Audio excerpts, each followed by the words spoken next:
Yamashita's gold is one of the greatest treasure hoards ever known. In today's currency, it represents over $100 billion in value. According to the myth, this incredible fortune was the proceeds of ruthless Japanese looting throughout Asia during World War II. For one amateur treasure hunter, finding the gold became a lifelong obsession. If he had to get down on his hands and knees and dig with his fingers until they bled, I see him being that kind of man. But little did he know, he had a mighty rival, one of the most brutal dictators of the 20th century. Marcos was unquestionably a thug. He was a gangster. Just when this penniless Filipino had riches beyond his wildest dreams within his grasp, his quest turned into a nightmare. He's put a target on his back. This is the extraordinary story of Roger Rojas. He was willing to be David against Goliath. Roger was a hero. And the legend of Yamashita's gold.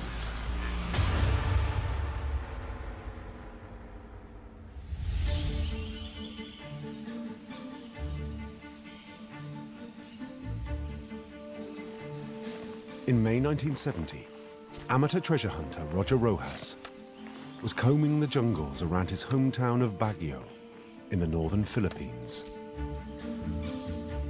For over a decade, he'd spent every spare moment searching for a long-lost hoard of treasure. He'd put all his money into his quest. Unless he found it, he faced ruin. Then, after weeks of back-breaking work, at last, Roger spotted something.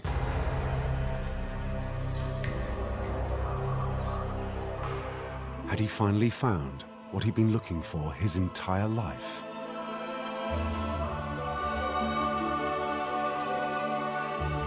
Had he found Yamashita's gold?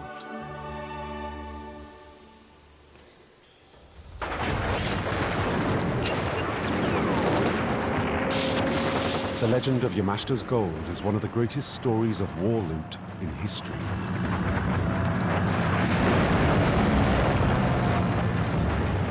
By 1942, the Japanese Imperial Army had successfully invaded all of Southeast Asia.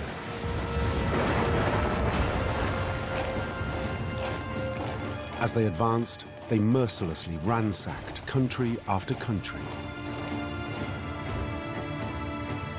They stole on a massive scale, reportedly unrivaled in military history. Yamashita's gold is wealth beyond belief. People wouldn't believe how much it is. $1 trillion worth. So it's a mind-blowing amount. The mastermind heading this covert operation, codenamed the Golden Lily, was said to be Prince Chichibu, the emperor's brother. This guy is brilliant. Prince Chichibu was a perfect choice to head up the Golden Lily because he wasn't just a military man, he was an Oxford scholar, and he brought an incredible amount of creativity and lateral thinking to how we'll go about this complex process of looting.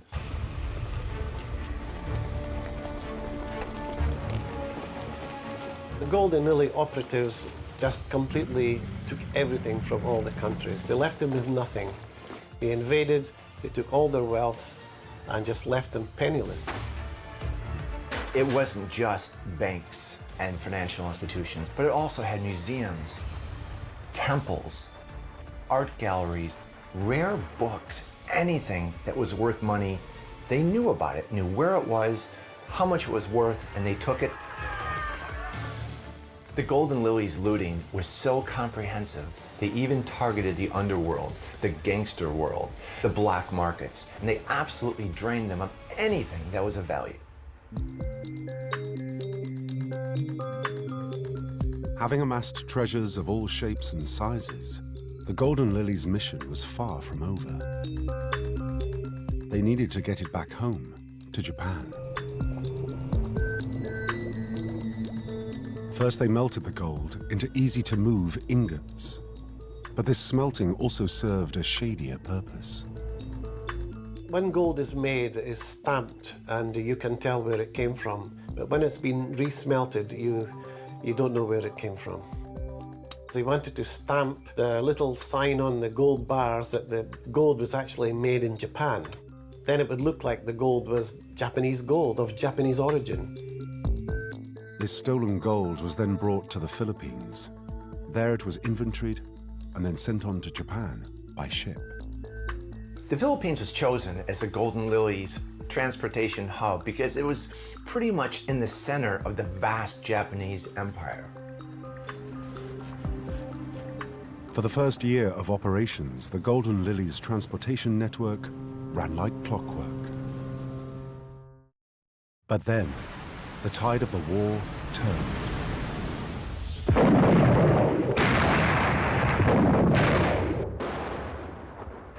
In June 1942, Japanese and US forces met near the tiny Pacific island of Midway.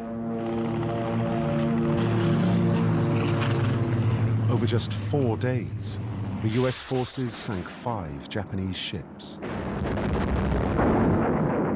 They destroyed 270 aircraft and killed 3,500 men.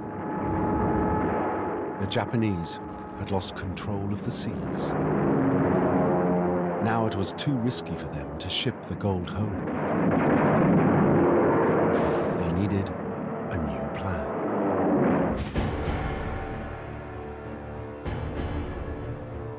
They turned to their finest fighting general, Tomoyuki Yamashita.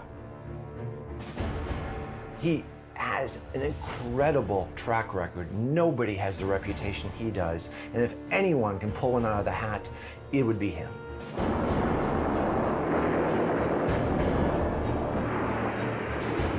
Yamashita made his name when he caused the greatest humiliation of the British Army in its history.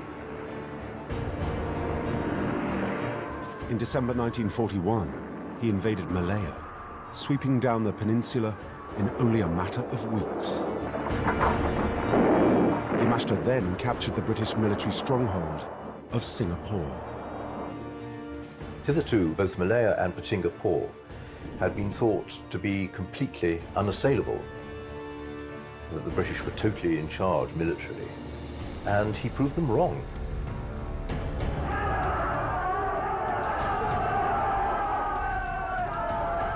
He made the British capitulate, and it was the biggest capitulation of the British Army in British military history. Virtually overnight, Yamashita took nearly 100,000 Allied soldiers prisoner. His victory sent shockwaves across the world and earned Yamashita his fearsome nickname, the Tiger of Malaya. With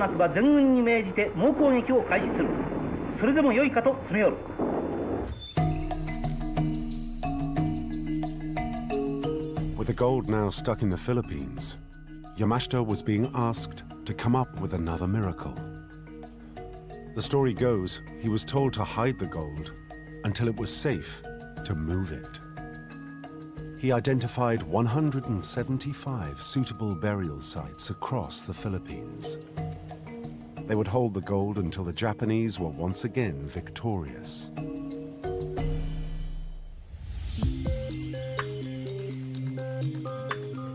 And the Philippines proved the ideal place to hide this treasure.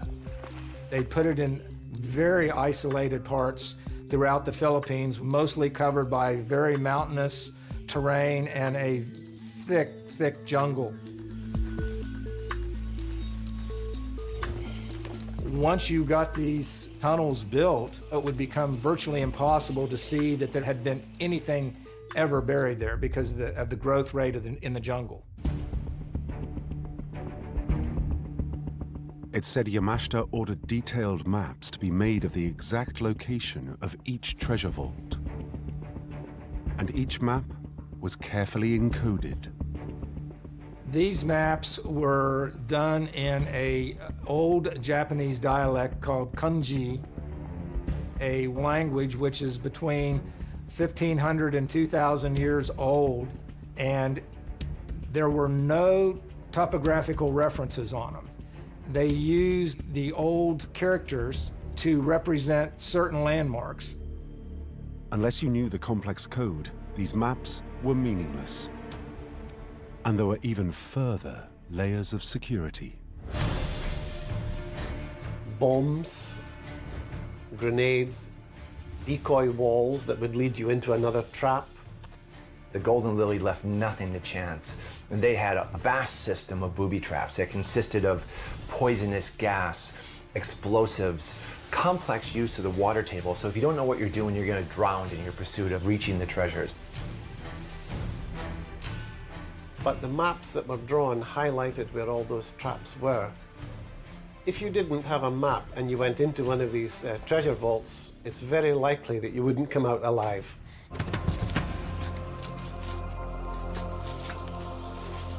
And to ensure all the treasure vault locations remained top secret, the number of people in the know was ruthlessly kept to a minimum. They used prisoner of war or local slave labor to build the actual treasure vaults. And the people who are building it don't know why, but that's irrelevant. They're gonna die anyway. So they're usually killed, shot on the spot.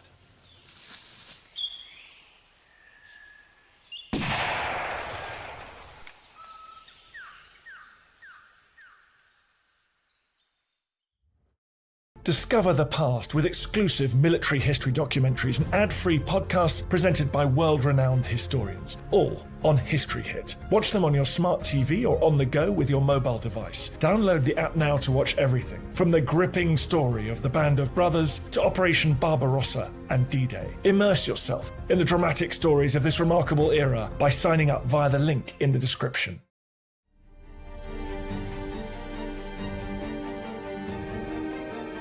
But for all Yamashita's efforts, the gold still wasn't safe.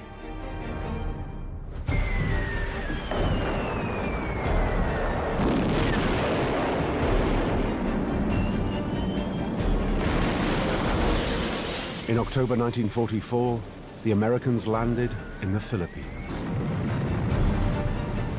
The fighting that followed was the bloodiest of the Pacific War. The fighting in the Philippines at the end of the war was extremely brutal. Yamashita would fight to the very last man for the emperor. But even a master tactician like Yamashita couldn't stop the Americans' advance.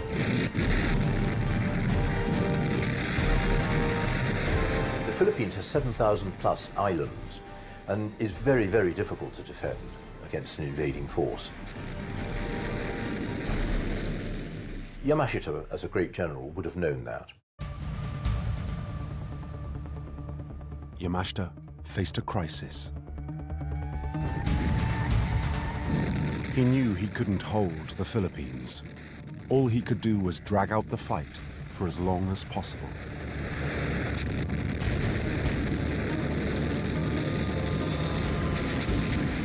And it seemed there was one particular reason Yamashita needed to buy himself time.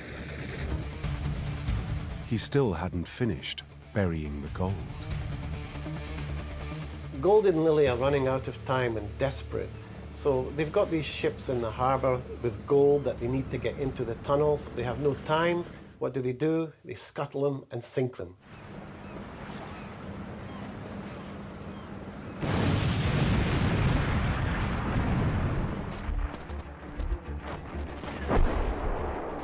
April 1945. Yamashita had been forced to retreat back to the mountains around the northern city of Baguio. Their systematic hiding of their national treasure becomes less systematic and more panicked. They need to do it immediately because they're about to suffer defeat.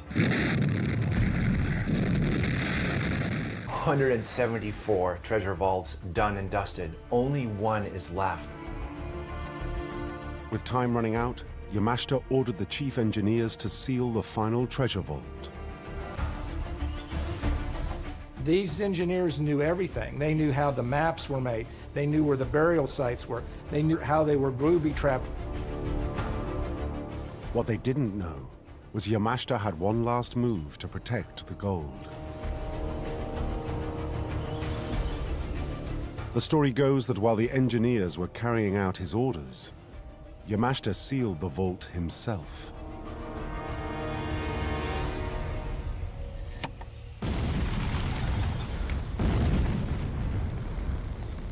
The engineers were still inside.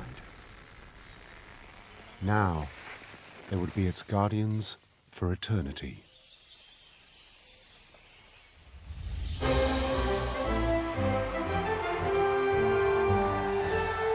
Three months later, World War II was over.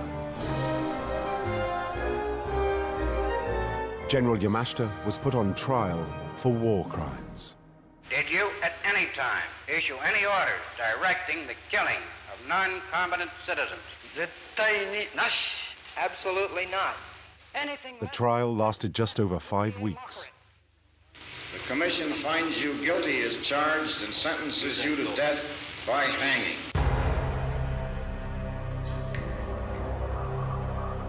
Yamashita took the secrets of the gold to his grave. There was only one other person who allegedly knew of the gold's whereabouts: Prince Chichibu. And in 1953, he died of TB. Anybody who knew anything about this treasure is now dead. It seemed Yamashita's gold was lost forever.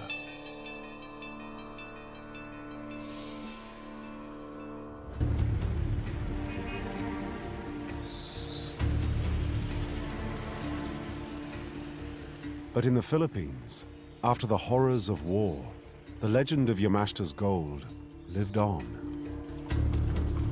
There were lots and lots of rumors that the Japanese had buried treasure all over the Philippines. It's almost a national obsession. Everybody across the country is aware of it, and everyone's looking for it. Among those who'd grown up with stories about the gold was a young Filipino locksmith. Rogelio Rojas, better known as Roger, was born in 1943, just as Yamashita's gold was being buried. Roger's childhood was really difficult. The Philippines are extremely impoverished. His family is impoverished. Roger was one of millions of Filipinos growing up in the shadow of World War II. The war had devastated the Philippines. Manila was absolutely on its knees in a way that no other city in the whole of the Second World War, other than Warsaw. It was dreadful. Hundreds of thousands killed, families broken up, desperate poverty, no real economy going. It was in a really bad state. So it's no surprise that the legend of Yamashita's gold just took Roger by heart at a very young age. Someone that poor with a possibility of obtaining wealth beyond your wildest dreams, of course you're going to go for it.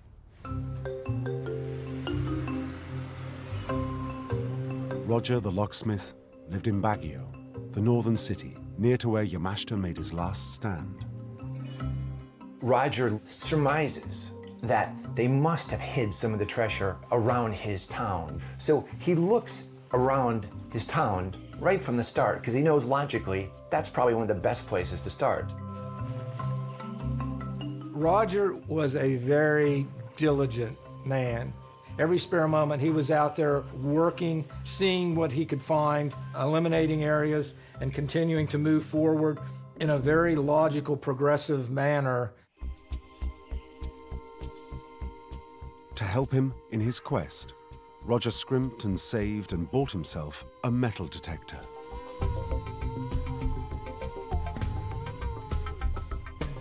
Yet all Roger had ever managed to find were a few old coins and some Japanese ammunition. But that didn't shake his faith. One day he was sure he would come across the treasure he'd been dreaming of since he was a boy. No matter how many disappointments a treasure hunter has, they will always keep going.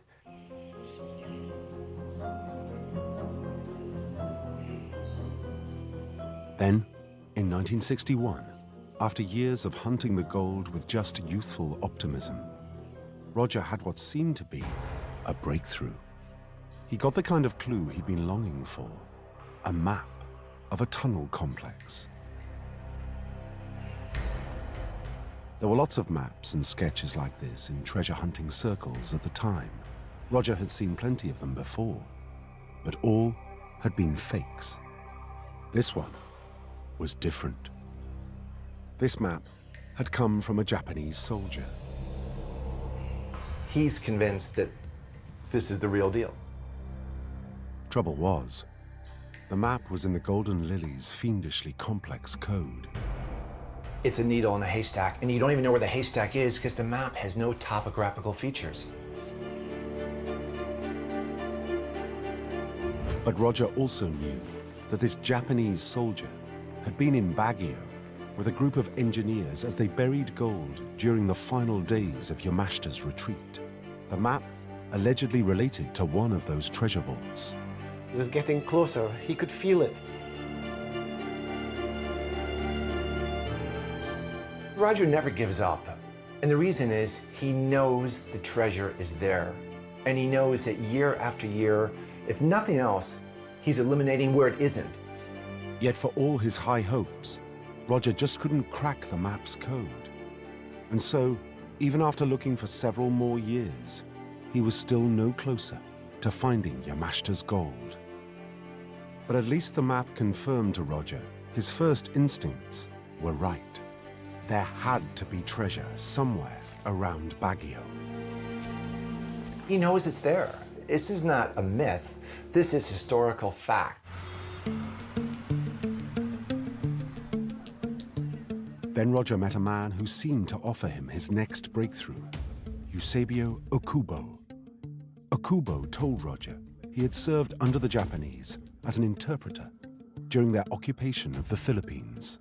There were a lot of Filipinos who claimed to know where Japanese buried treasure was, mainly because an awful lot of Filipinos had, perforce, worked with the Japanese, not necessarily what we would call collaborators, but simply because the Japanese needed cooks, drivers, interpreters, all that sort of thing. When Roger met Okubo, he would have had mixed feelings. Here's somebody who colluded with the enemy. Okubo confessed he had served none other than General Yamashita. While working for him, Okubo had witnessed Yamashita taking a large quantity of gold to Baguio towards the very end of the war. And then, Okubo revealed the crucial piece of information Roger was after. This gold was in wooden boxes, stashed in a tunnel not far from Baguio General Hospital. So this was the final link. This allowed him to tie the bow together and have the perfect package. Now he knows where to go, he knows where to dig. He was elated because it now pinpointed the area for him to look at. But little did Roger know, he had a rival. The most powerful man in the Philippines, President Ferdinand Marcos. In 1965, Marcos had been democratically elected. But he rapidly became a pathologically greedy dictator. Money was extremely important to Ferdinand Marcos. He loved it like nothing else. And there was only one person who could match Marcos's greed. His shopaholic wife, Imelda. Marcos wooed Imelda, it is said, by taking her down to the vault beneath his bank and just showing her enormous great stacks of $100 bills. Whether or not this is true or not, I don't know, but it's extremely likely. And I should think it almost certainly would have convinced her that she was onto a good thing. But Imelda's lavish lifestyle wasn't the only reason Marcos needed money. The richer you were, the more powerful you were. It's that simple. It's a very simple equation. And nothing could make Marcos more powerful than finding Yamashita's gold. It's not at all surprising that Marcos was interested in Yamashita's gold because he was a thug, basically, and the mere thought of the promise of gold, and he would have been onto it like a shot.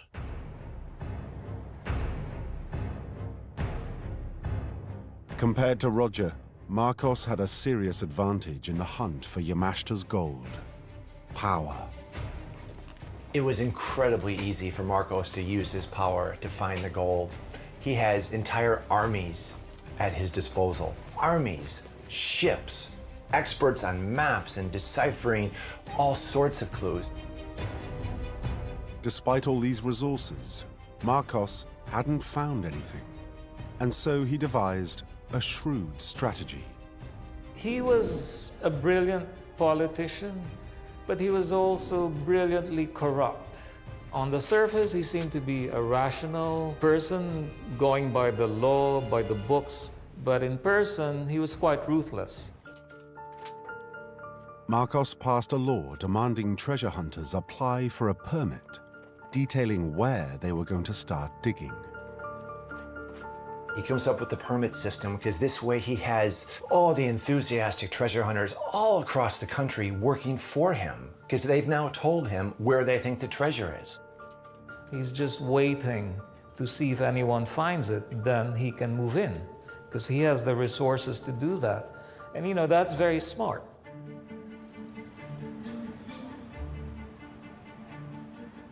Meanwhile, back in Baguio, in 1970, Roger married. With a new wife and child on the way, he needed Yamashita's gold now more than ever. And so Roger dutifully applied for one of Marcos's permits. Roger did everything the right way. He thought that if he followed the rules that had been put in place by the government, he would be able to search, he would be able to find and excavate and recover, and it would all be done with the blessings of the government. In Roger's town, the person who manages that application is none other than Marcos's uncle.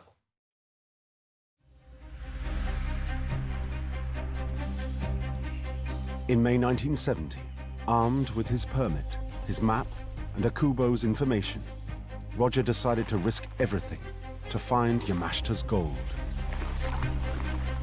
He spent all his life savings hiring a team of laborers. Together they started hacking their way through the thick jungle vegetation near Baguio General Hospital. So it was really difficult for Roger to find the tunnel near the hospital because it was 25 years before that it was blasted shut. And every single year in the rainy season, these jungles, you know, they change their look and feel dramatically.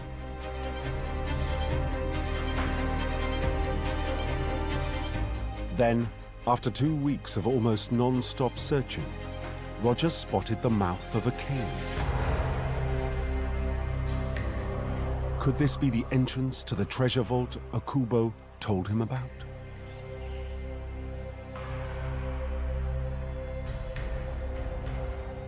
A 100 meters into the tunnel, a collapse meant Roger couldn't go any further. But for Roger, this was a good sign. He knew the Japanese had used dynamite to blast their treasure vaults shut. And so Roger and his crew began the arduous task of clearing the way.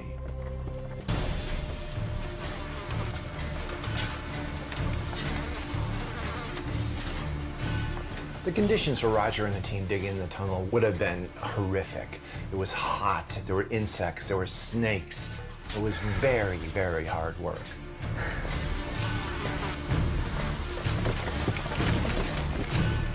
Digging the tunnel was very, very dangerous. And Roger knew that if this really was a tunnel that the Japanese had built, there may be booby traps. But Roger was willing to risk his life to get to Yamashita's gold. Once you get that gold fever, it is insatiable.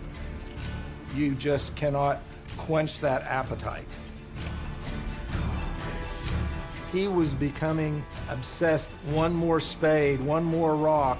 I'm going to get it. This is going to be the treasure of a lifetime, and everybody's going to say, yes, you found it. Finally, after 4 long months of digging, they broke through.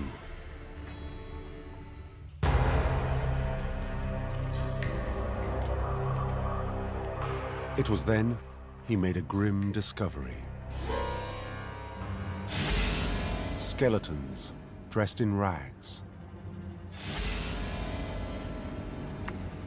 But these weren't just any rags. They were Japanese military uniforms.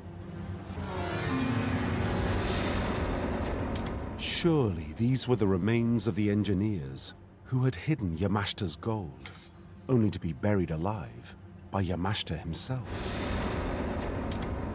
He thinks he's there, and he knows now that he has all the pieces to the puzzle.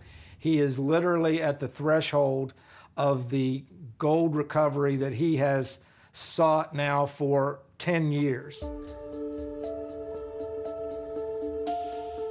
It's there, it's within his fingertips' grasp. Stretching beyond the skeletons was a vast network of tunnels. Roger and his team spent weeks exploring them. Day after day, they found nothing. The next day, he was out there ready to go again. He knew it was there. He believed in his heart of hearts that that gold was there. He was going to go after it no matter what.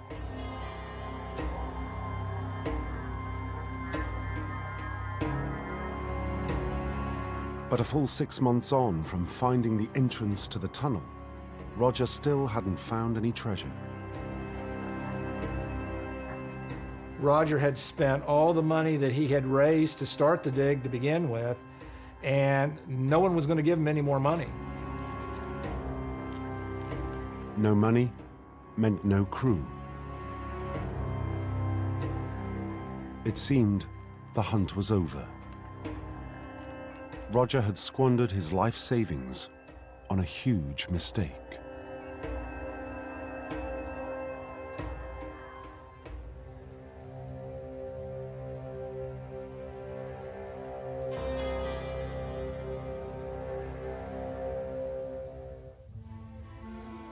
Just before Roger decided to give up once and for all, he had one last go with his metal detector.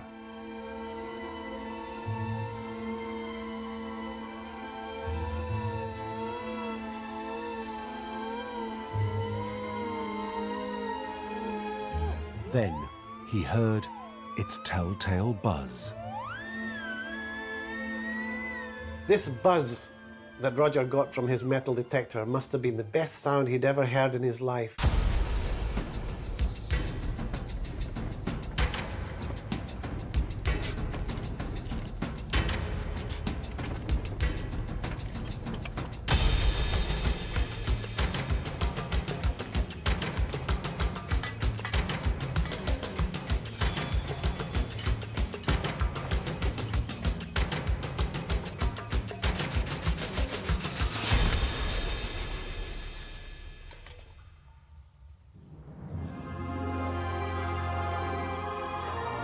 Roger was stunned.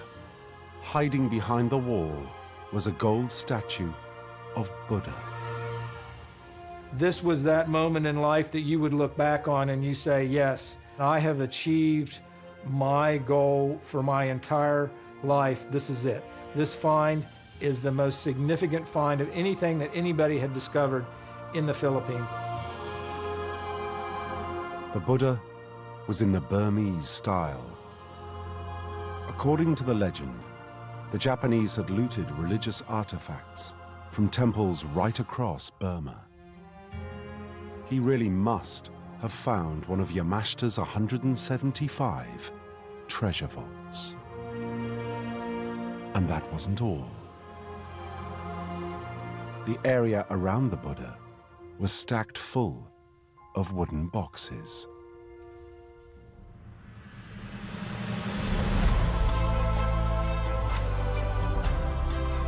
Finally, it was payday. The gold that Roger has just discovered is worth a fortune.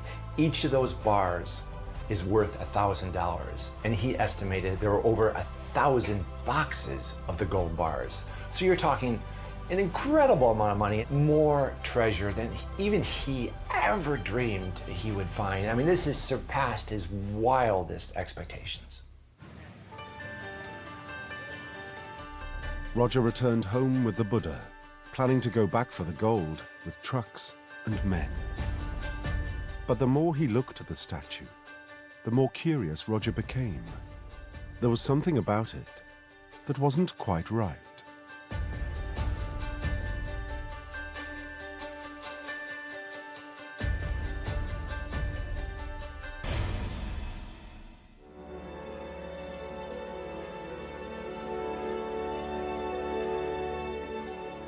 The Buddha was full of diamonds. The value had just gone off the chart. Roger, I mean, he's getting richer and richer by the minute. He has 1,000 boxes of gold bars, he has a gold Buddha, and now he has handfuls of diamonds.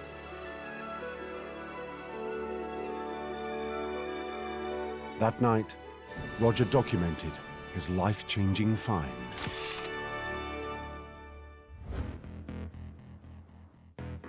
News of Roger's miraculous discovery soon spread to the presidential palace. I can just imagine him going crazy when the word had gotten to him. Marcos was going to do anything to get that Buddha away from Rojas, and it was going to eventually sit in Marcos' palace. Unfortunately for Roger, Marcos's primary tactic was brute force.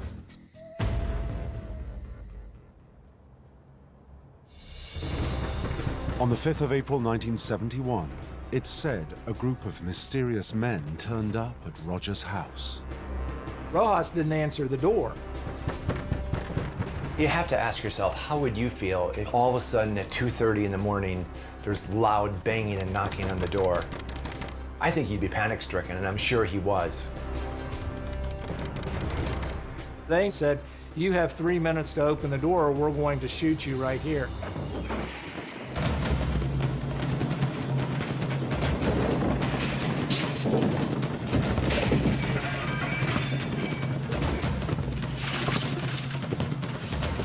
They took everything away from him. Can you imagine the feeling of violation? His entire life he's looked for this, he's found it, and now it's been taken.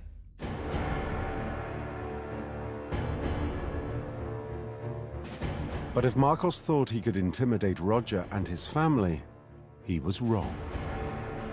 Roger had risked everything to find this gold, and he wasn't going to let it go so easily.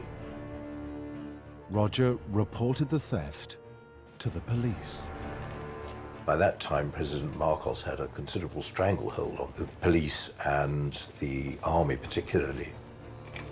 But Marcos did not yet control the media. Within days, the press picked up Roger's story. It was a huge scandal. You know, there's stolen loot, it's World War II, it's the Japanese, it's Marcos being implicated.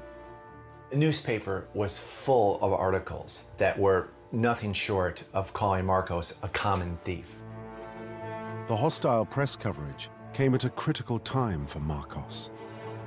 He was widely known to have fixed his second term of office, the elections, which were ludicrously corrupt. I mean, he allegedly won by 2 million votes. It was just impossible.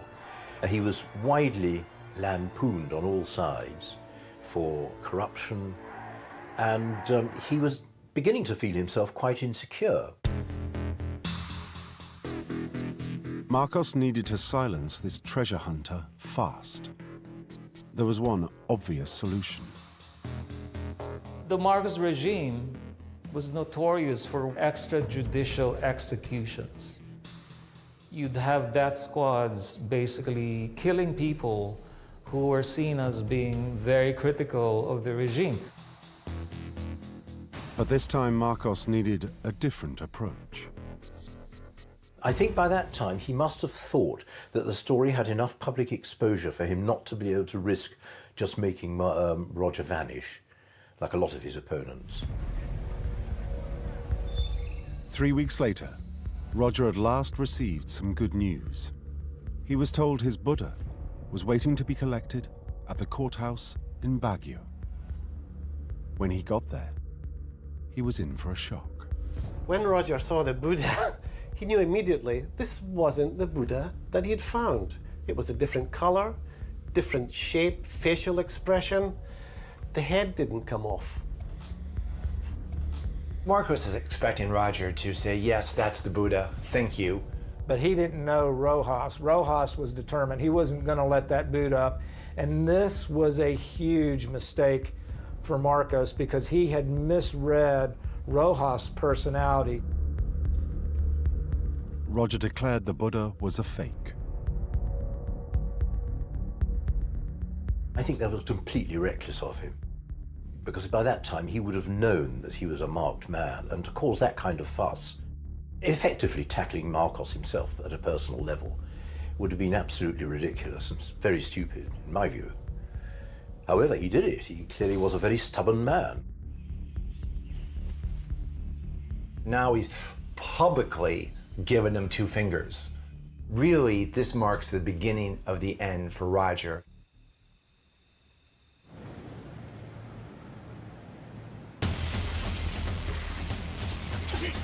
Just over 2 weeks later, more mysterious men came for Roger.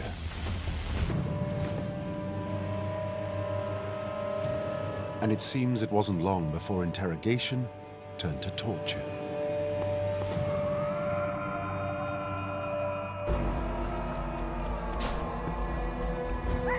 Over several days, Roger said he was repeatedly burnt with cigarettes. He was beaten.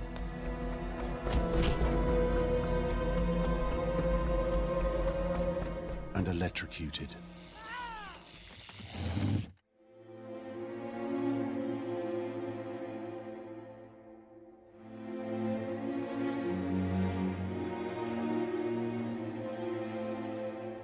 Eventually, Roger claimed he signed an affidavit stating Marcos had nothing to do with the theft of his Buddha, and revealed the location of the thousands of gold ingots. Roger was a very broken man when he signed that affidavit.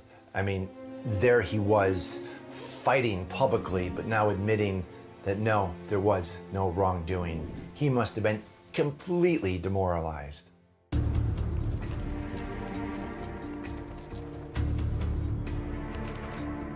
Marcos had Roger imprisoned and wasted no time helping himself to the rest of Roger's find.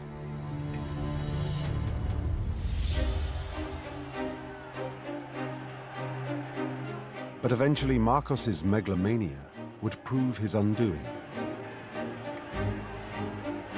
In 1986, a popular revolution forced Marcos and Imelda to flee the country.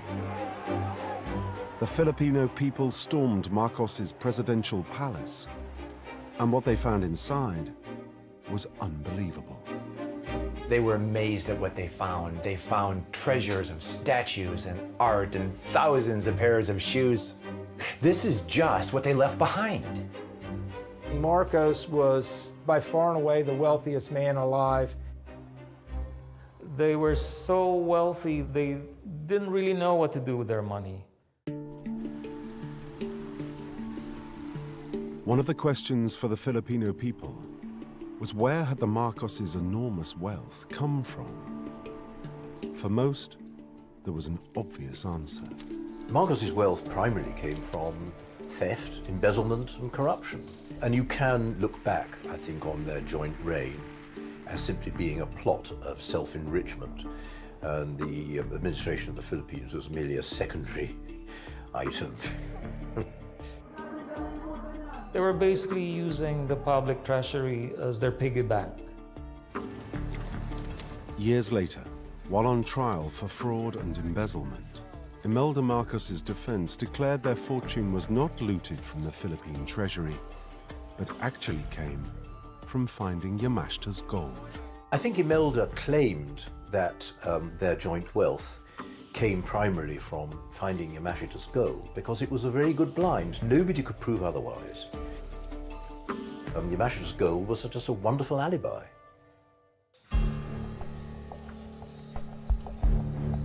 But for Roger Rojas, none of this mattered. His life was in ruins. Roger never fully recovered from his torture. And the damage is so great that he can't see out of his right eye for the rest of his life after this. He's lost his money, he's lost his self-respect, he's lost his wife. Roger has lost everything.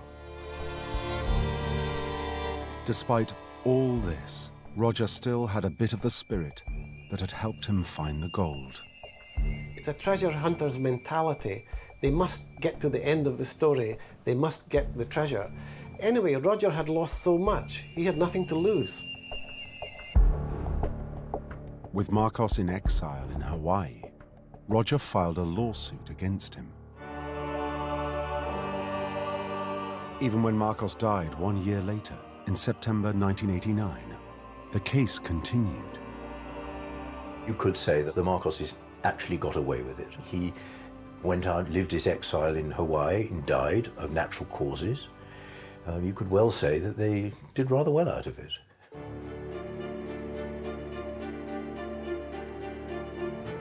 It would take a further 7 years before Roger was at last vindicated. In 1996, the jury concluded Marcos had stolen Roger's find. $43 billion in damages were awarded. When the court finds in Roger's favor, it's a significant moment in legal history. $43 billion is awarded to Roger, which is the biggest civil lawsuit award in history.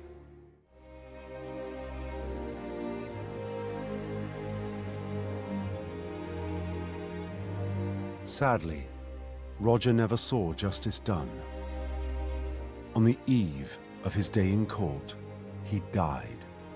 He was just 49 years old.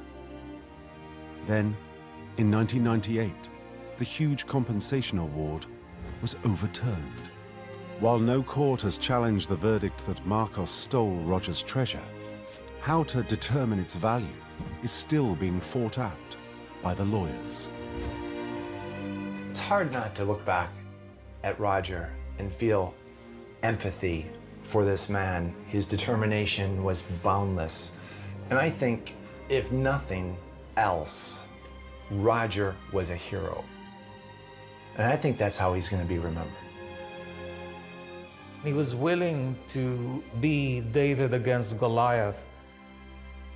He was willing to put his life on the line, and therefore my hat off to him.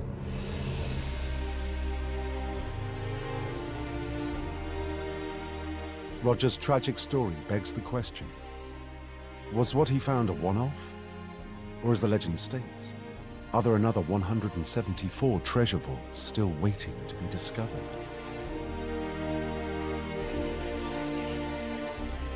Since the war, treasure hunters from across the world have scoured the Philippines in search of Yamashita's gold. Yet none of them have found anything. Nonetheless, people are still willing to risk their lives looking. Searching for Yamashita's gold is a very dangerous activity. Even to this day, I think it was in 2000, 2 men were buried alive looking for treasure. What drives them is their certainty that Yamashita's gold is still out there. The legend of Yamashita's gold in the Philippines is huge, and it hasn't died. It endures because it's real, because there really are burial sites. There really is gold bars, gold dishes, gold treasures that are still to be found in the islands of the Philippines.